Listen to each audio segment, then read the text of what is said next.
Assalamualaikum warahmatullahi wabarakatuh. Perkenalkan, nama saya Siti Ruqoyah dengan NPM 2221-2016. Saya akan menyelesaikan tugas UTS dari mata kuliah Ilmu Pendidikan Islam. Yang pertama yaitu pendidikan dari segi etimologi. Dari segi etimologi yaitu pendidikan berasal dari bahasa Yunani, yaitu pedagogi, yang terdiri dari dua kata pais yang artinya anak dan again yang artinya membimbing. Jadi pedagogi itu berarti bimbingan yang diberikan kepada anak-anak. Pendidikan menurut terminologi, pendidikan diartikan pendidikan adalah fasilitator dan dinamisator bagi kehidupan bagi tiap-tiap pribadi, baik sebagai makhluk individual, makhluk sosial, maupun etnis dalam keluarga, sekolah, dan lingkungan atau masyarakat. Yang kedua yaitu hubungan pendidikan Islam dengan pendidikan nasional.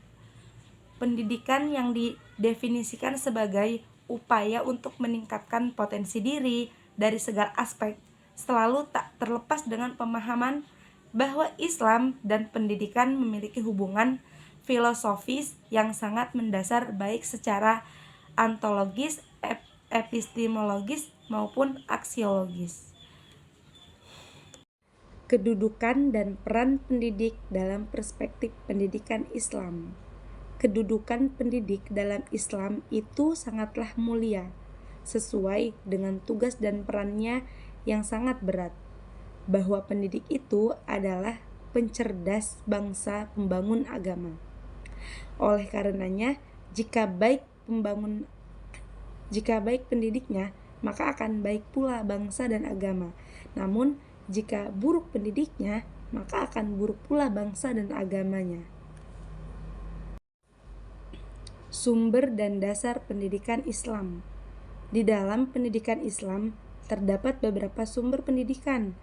Para ahli sependapat bahwa Al-Quran dan As-Sunnah adalah sumber pendidikan Islam, sebagaimana mereka juga sependapat bahwa Al-Quran adalah sumber utama yang pertama dan As-Sunnah sumber utama kedua, dan dasar dari pendidikan Islam adalah tauhid.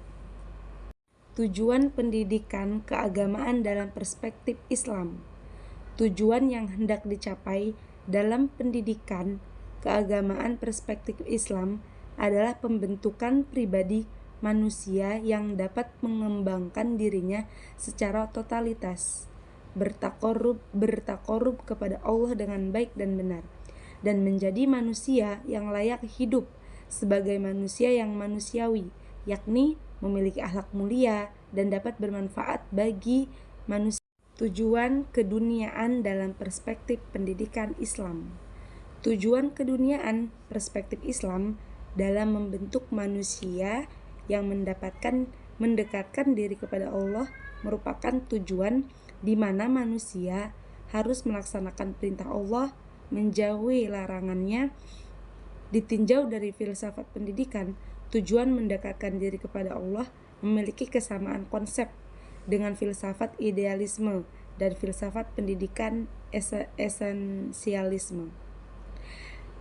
Mencapai kebahagiaan dunia dan akhirat merupakan tujuan pendidikan dalam kitab Ihya. Manusia harus mampu melaksanakan tugas-tugas keduniaan dan tugas keakhiratannya, sehingga mampu mencapai kebahagiaan di dunia dan selanjutnya akan memperoleh kebahagiaan di akhirat. Tujuan pendidikan menurut para ahli dalam perspektif Islam. Pendidikan adalah proses pengubahan sikap yang tata laku seseorang atau kelompok orang dalam usaha mendewasakan manusia melalui upaya pengajaran dan pelatihan. Pendidikan dimulai dari usia dini hingga pendidikan tinggi. Tujuan pendidikan selalu ditunjukkan untuk setiap orang. Tujuan pendidikan Islam adalah untuk membimbing dan mendidik seseorang untuk memahami ajaran agama Islam. Diharapkan mereka memiliki kecerdasan berpikir, kecerdasan emosional, dan memiliki kecerdasan spiritual.